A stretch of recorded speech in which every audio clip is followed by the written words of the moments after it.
Irima ber janen West Nile TV ajule kanen bangya ko dogalur mission kasabusiel mabinu sabusiel ko bangsheng mapodwa shidele mazango wile madango binu ko mai Muni University ubedu kulega to pa Professor Christine Dranzowa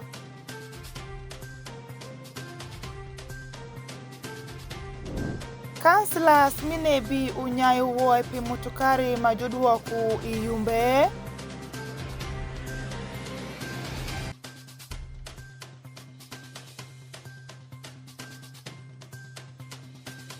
Juluongo jutela iarua ni konyu kia Lemb Angeya ipeku magikadhi iye.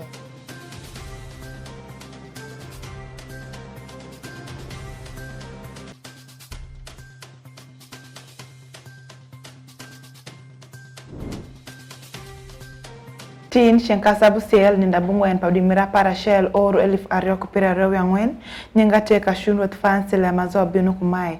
Muni University ubedu kolega topa Professor Christine Dranzowa mubedu Vice Chancellor isukuru esha kuirenu bedu pitish pare maber metimu isukuru ne kuwi Lembe mubedu chwako sompa awia manyira pini bedu kudanyi maber.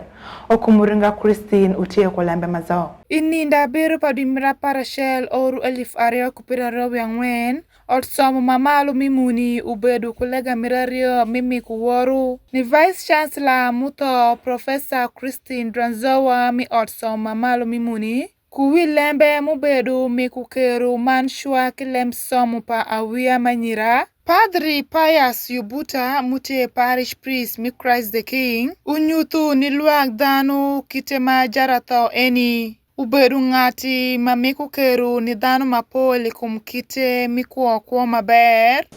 In the parish, she used to come for 30 Mass. 30 Mass is every Sunday at 11. And I still remember vividly where she used to sit and pray with us. What I admired was the Vice Chancellor who never forgot God. You can do your works, never forget the Lord in your life. That is what she was. Associate Professor Simon Anguma mute Vice Chancellor mi otso mamalo mimuni uweshu jarato Professor Christine Dranzowa ubedu ngati ya shell mushungu matek pinimiku shuake kumlem somu pa awia manyira. Lastly, the legacy of the late Professor Christine Dranzowa will never fade away from the face of this planet. Her demonstrated selflessness and passionate zeal, which Somo University got easily established, remains unparalleled to date, and it will always remain alive with us. She was a very strong advocate of the girl-child education and showed deep compassion towards the suffering. She showed empathy towards the disadvantaged and sympathy to the vulnerable. Dr. Joel Aita mutie jawikom ot I otsom mamalo mimuni uweshu juti kukeru marom eni nimiku shwak ikum lem somu pa awia masho bende. We come together not only to honor the extraordinary legacy of Professor Christine, but also to commit ourselves to a cause she championed fervently. That is the empowerment of the girl child through education, whose efforts in promoting educational equity for girls has left a deep-rooted mark on our institution and beyond. Professor Mary Okwakol mutie kal manen Willem somu mamalu unyuthu kamaleng kitemagitiu kudu kujarato Professor Christine Dranzowa pi oru pirade kuyabiru man kite magiberu kudu maber isawa megimitish. The contribution of the late Christine Franzoa can be seen in mainly 3 areas: the promotion of science, especially wildlife management in Uganda. She was a promoter of education in the West Nile region. She was an advocate of the girl child education. Jaratha Christine Branzoa, Junior li oru lifashel daka bumwen kupira busel wiabiru, mega meta I oru elif ario kupira rio wiario ingeti mutish matek, mebedu shalu Vice Chancellor mi odsom mamalo mimuni. Kubang oru odsom mamalo mimuni beshoku legato, mi kwiru tishpare maber metimu isukuru esha. Kashundwat Fancy, Urako Benson Pastore, Okumuringa Christine, West Nile TV, Lemb Angeya. Fosh ni Okumuringa Christine pinikelo ale maisha. Councillors minebi Shwingiyo Mungo pe motokare majushwalo I district miyumbe. Munwangre niya jutela mukende upe kungechne. Christopher Ongo muti administrator mi audiat minebire muti mulambe eni. Lembenu weko jutela mi audiatesha mashwingiyo Mungo. Wamwang lembe bang Alfred Jawok. The district councillors, Minebi district local government, Gidar Piniketu adote kom jadit maneno lembe mi odiat Minebi, Mr. Ngom Christopher, pitingo motokari manamba ne LG 00 birario 0 bungwe na chel, manwangu giketo pe konyo wadhuremo, I district Minebi, man gichwalo shi the Yumbe district local government, la bongo ngech pajotela Minebi district. Isawa miwech paja wikom dula beach minebi Honorable Onenchan Ronald Jarach muti jawi kom pa social service committee en bende wado le maeni ya ju councillors giweche kom le maeni chalo jatela mi odiadne odako ni peko ni district maisha ne kom lembe metemo ebe daw bende kom tela pa odiat maisha tingu parongo ni kom chwalo mutokari maeni Nishedo Kode Yumbe district. Mr. Speaker, it is therefore my humble prayer to this August House to debate this matter and council be informed of the official position of the transport at the blood collection center. Issue an ultimatum that the vehicle in question be withdrawn with immediate effect and reverted back to the district administration to address the council's immediate transport challenges. Disciplinary action should be taken against the concerned officer for gross insubordination.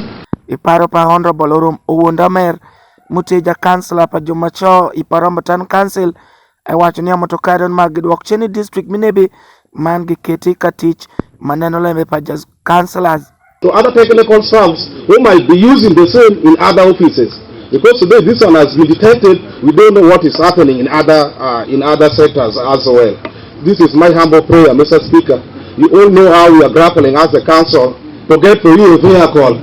Now today, to hear that the vehicle is now given to other entities, even without consent, this is totally subordination, Mr. Speaker. Honorable Ongan Kizito, the district councillor Minebi district wachania katich paranwangu adot maenine, yonge mag nyuto lembene kudiba chief administrative officer, man gimiyo twero momako gidwa kode motokari nuchen Inebi district. Not following the procedures. So the honorable members deliberated and we make a resolution that on Monday at 8 a.m. our vehicle must be parked in front of the district council speaker's office. Why? That is our resource. Egamlembe maeni, Honorable Emmanuel Orombi, Jawikom Dula Beach Minebi district, okwayo kesa pelembene, mananyang nea jatela mi odiat Minebi, It was a very big disappointment. I apologize to the public and I want to thank them for their vigilance. I want to thank the member of the council who raised the issue. I had already contacted the cow by yesterday and she told me she was not aware, and indeed from the debate you will see with the letter and the rest, I wasn't aware. I called DHO said it's a new thing to me also, I'm not aware. Then when DHO called also, the MS said I'm not aware, and that is a technical person there, is the MS. The hospital MS was not aware. So it was a single man's decision which was very erratic. Kero mwani nwangu ngesh kudiba jatala miyo diat maeno obedo tek sama iting'o Lemb Angeya ma eni chale jai kani wecho kod go Lemb Angeya pi oro malach ne bi district obedo kane tago yore miwuotho chalo jo secretary man ko juwi tich matong' gembe ko jam wuoto. Alfred Jawok, West Nile TV, Lemb Angeya. Niweko maisha jushoku rombu mimi kunge shalu yore mijiga bamba palim kutolu shwin mupe kinjutela ngomi Uganda majuwo kuparo mimi kunge shman ditu ni jutela makumisha i West Nile.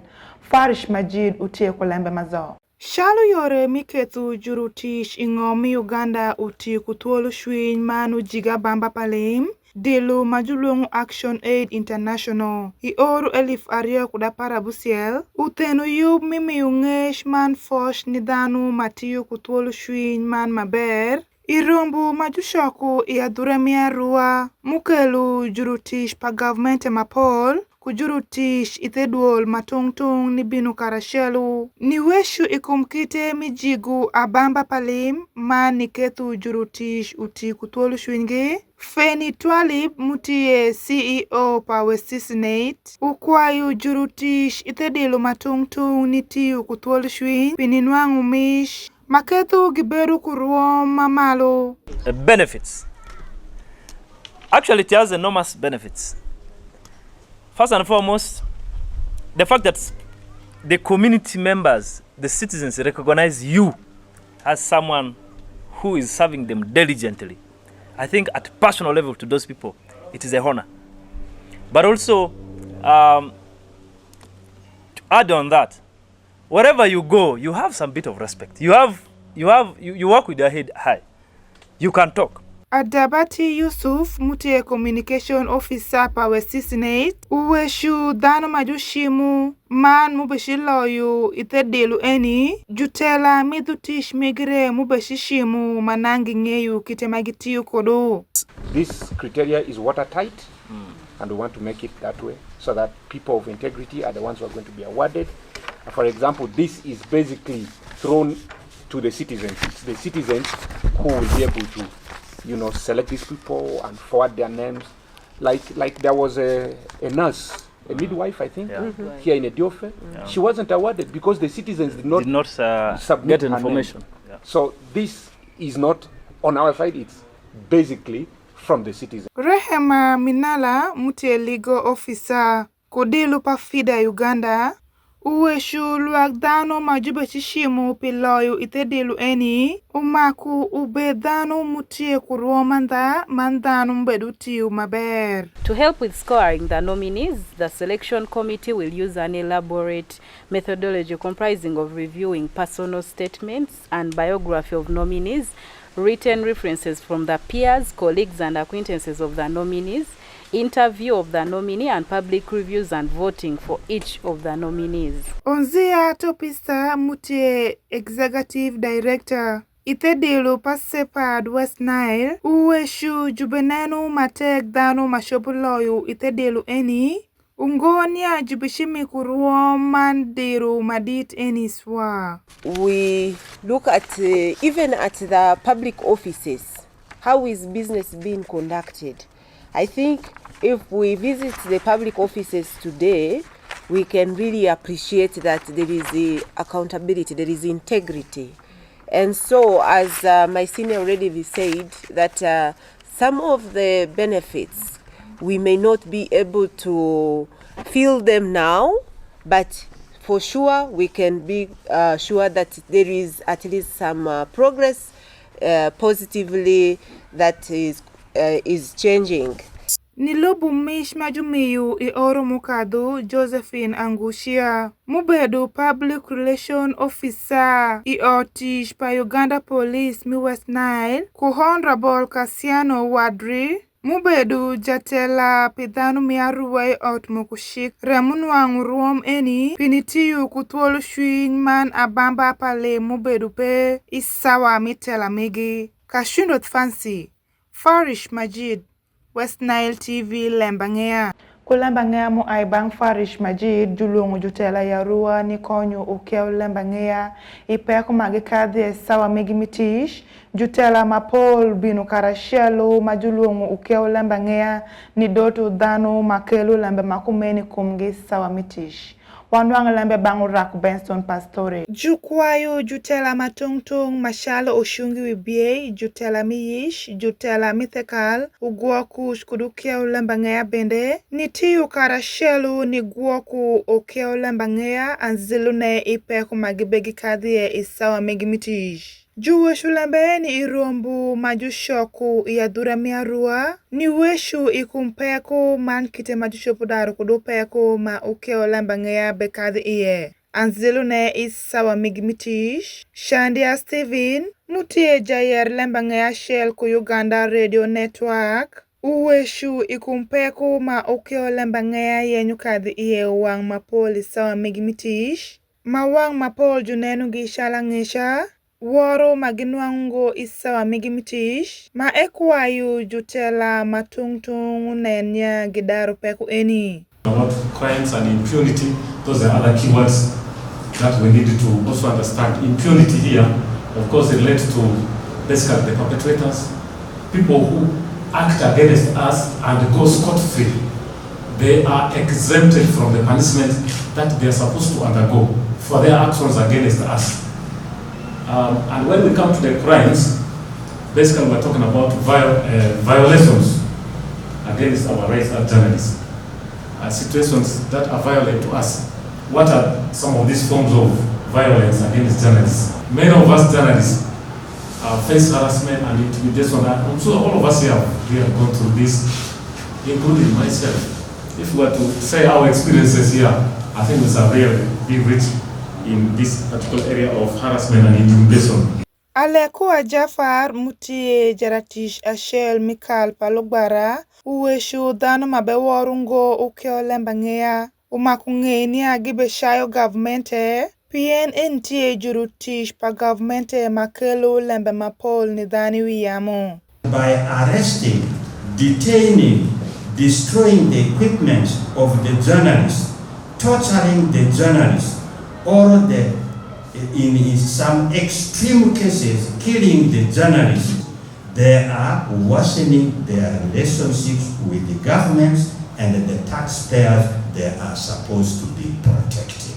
Okurut Bosco mutie jaratish manenu lem tuero padhano uweshu wang mapol ukeo lemba ngea yenyu bedu ling ipeko manangi bekadhi iye ega mekwayo gi ni binu karashelu ni dotu lembe sheke magikadhi iye pinikethu shik uti kudhano makumisha.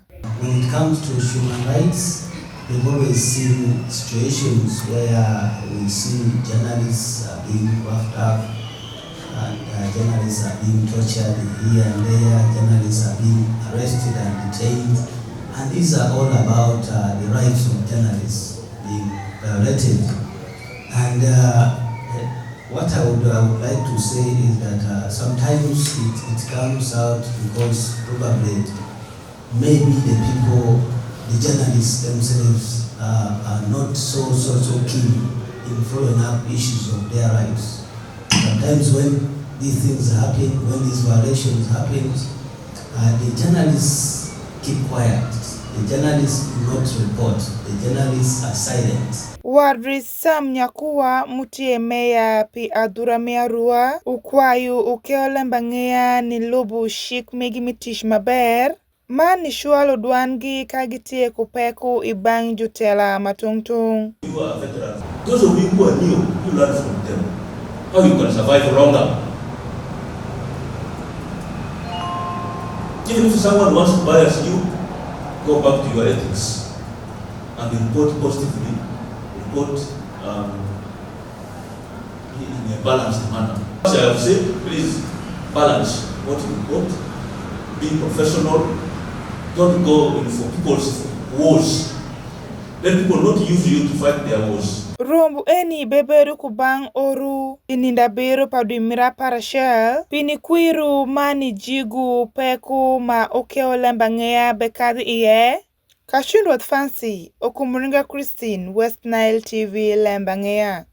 Watunda jiki pale Angeya mide sheng matin mabino sawa bustial ko bangsheng adwa kufo shiringati mite kanano West Nile TV nyinga teka shundwa fancy imedete kanano West Nile TV ko yuma Paul mubini wenyi de sheng matini dogiri maber.